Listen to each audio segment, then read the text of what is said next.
तो राम जी मुस्कुराकर बोले फिर उनके ऊपर विपत्ति कैसी, और तुम तो विपत्ति नहीं विशाल विपत्ति बतला रहे, वो कैसे? तो मुस्कुरा करके हनुमान जी बोले सरकार आप बहुत चतुर हो, बात पूछना ही चाहते। सरकार जो आपका ध्यान करे उसके ऊपर विचित्र विपत्ति आ ही पड़ेगी। क्यों? हनुमान जी मुस्कुराकर बोले प्रभु जो आपका भजन नहीं करता उस पर तो विपत्ति आती है, जो आपको विसार देता उस पर विपत्ति आती है, लेकिन जिसे आप विसार देते हो उस पर अति विपत्ति आती है? जो आपको विसार देता उस पर तो विपत्ति आती है, जो तुम्हारा ध्यान भूल जाए उस पर केवल विपत्ति। और मेरे प्रियजनों, यहां बहुत लोग दुनिया में ऐसे बैठे जो कहेंगे गुरुजी हम पे विपत्ति आ गई। विपत्ति आई समझना तुमने भगवान को विसार दिया। इसलिए हमारे गांव में एक कहावत है, हारिए ना हिम्मत विसारिए न राम। हमारे गांव में कहावत है, हारिए ना हिम्मत विसारिए न राम। विसारिए का मतलब विस्मरण, जिससे भगवान का स्मरण छूट जाता उस पे विपत्ति आती है, और भगवान जिसको विस्मृत कर देते हैं उस पे अति विपत्ति आती है। इसीलिए हनुमान जी ने कहा सीता के अति विपत्ति विशाला।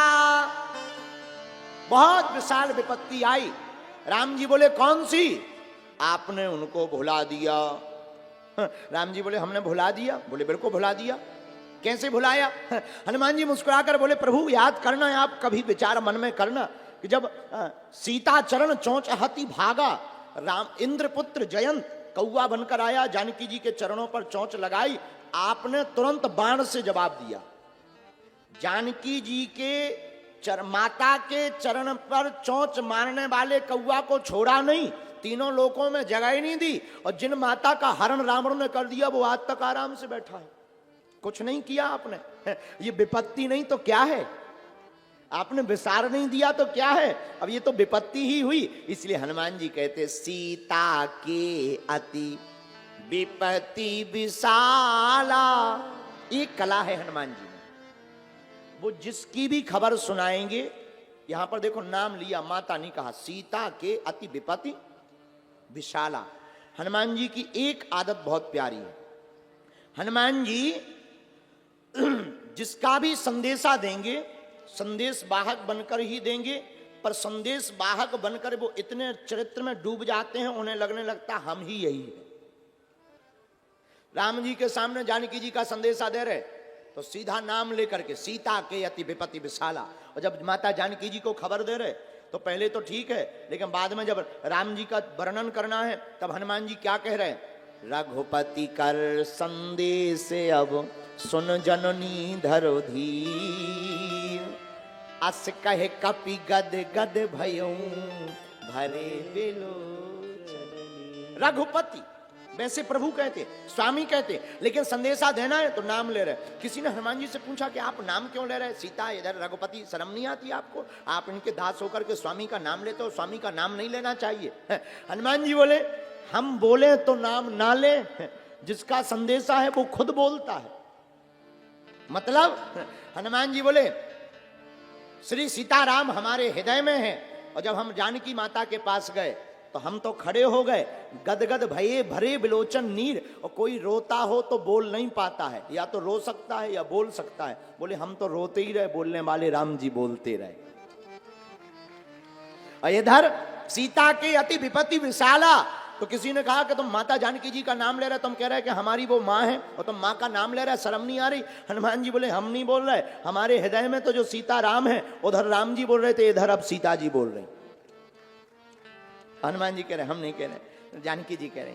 अच्छा एक और कला है, हाथ जोड़ते हनुमान जी, प्रभु आप कृपा करो, माता जानकी जी को स्वीकार करो, उनको ध्यान में लाओ। श्री जानकी जी अहरनिश प्रभु श्री राम का ध्यान करती। भक्ति के 4 स्तंभ, रूप नाम रूप लीला धाम। भक्ति के 4 स्तंभ में नाम रूप लीला धाम, और श्री जानकी जी चारों से परिपूर्ण। नाम अहरनिश भगवान के नाम का जप करते, रूप भगवान का ही ध्यान करते, लीला चित्रण आंखों में लीला का ही करती। धाम जहां जानकी जी हैं, जहां रूप नाम लीला होती, वहीं धाम हो जाता है। चारों रूप से श्री जानकी जी भजन कर रही, प्रभु श्री राम फिर भी ध्यान नहीं कर रहे। तो हनुमान जी कहते महाराज हे प्रभु श्री राम, अब कृपा करके उनको विस्मरण मत करो। तो राम जी बोले तुमने ये बात जानकी जी को तो नहीं बताई कि हम उन्हें भूल गए? हनुमान जी बोले बताइए बताइए। तो बोले उन्होंने क्या कहा? बोले नहीं, मामला हम सेटलमेंट करके आए। बोले जब माता जानकी जी ने कहा कि हमको भगवान भूल गए हैं, भगवान हमको भूल गए हैं, तो हनुमान जी बोले हाँ ठीक कह रही हैं आप, सही में भूल गए। राम जी बोले बड़ा उल्टा कर दिया तुमने, तो लड़ाई करवा दी। हनुमान जी बोले लड़ाई नहीं करवाई, हमने उनको बता दिया। बोले क्या? हनुमान जी बोले सरकार हमने माता जानकी जी को बता दिया अब कि भगवान भूल गए। और क्या बताया? हनुमान जी बोले सरकार वो पूछ रही थी कि प्रभु को क्या याद नहीं है, जब चरणों पर जयंत ने चोंच मारी थी तब बाण लगाया था, और हमारा हरण करने वाले के पीछे आज तक कोई नहीं किया, आराम से सो रहा है। तो हनुमान जी बोले माँ वो अपना प्रताप भूल गए, वो आपकी याद में इतने हैं, खोए हैं कि उन्हें अब बाण का बल पता ही नहीं है कि उनके बाण में इतनी ताकत है। और कभी सुंदरकांड पढ़ना तो रामायण में फिर माता जानकी जी ने यही कहा कि अब तुम हमें याद मत करते हुए मत कहना कि हम उन्हें याद कर रहे थे। तात सक्रसुत कथा सुनायहूं, बाण प्रताप प्रभु ही समझायहूं। तुम वापस जाना, हमारी याद मत बताना, उनको बाण की महिमा बताना, ताकि उन्हें बाण का प्रताप समझ में आ जाए और वो लंका पर चढ़ाई करने के लिए आतुर हो जाए। हनुमान जी की कला। इसलिए मेरे प्रिय जनों, हमने आज की चर्चा जहां से प्रारंभ की थी उसको स्पर्श करना चाहिए। मेरे प्रिय जनों, विपत्ति क्या है? संपत्ति पा लेना विपत्ति है और प्रभु को पा लेना संपत्ति है। जिसे संपत्ति मिले वो विपत्ति में पड़ ही जाता है, पर तरह तरह के उसको टैक्स से बचने के लिए प्रयोजन करने पड़ते, उपाय करने पड़ते, कहां खपाएं कहां लगाएं, ये बुद्धि लगानी पड़ती है। तो संपत्ति पा लेना विपत्ति है और प्रभु को पा लेना संपत्ति है। हमसे कोई पूछे कि आपको ठीक उपाय बताओ कि भगवान से क्या मांगना चाहिए, प्रभु को ही मांग लेना चाहिए। और प्रभु को मांग लोगे तो आप परम धनवान हो जाओगे। क्या हो जाओगे? एक बात, विपत्ति कब आती है? जब हम भगवान का ध्यान नहीं करते, तब विपत्ति आती। और परम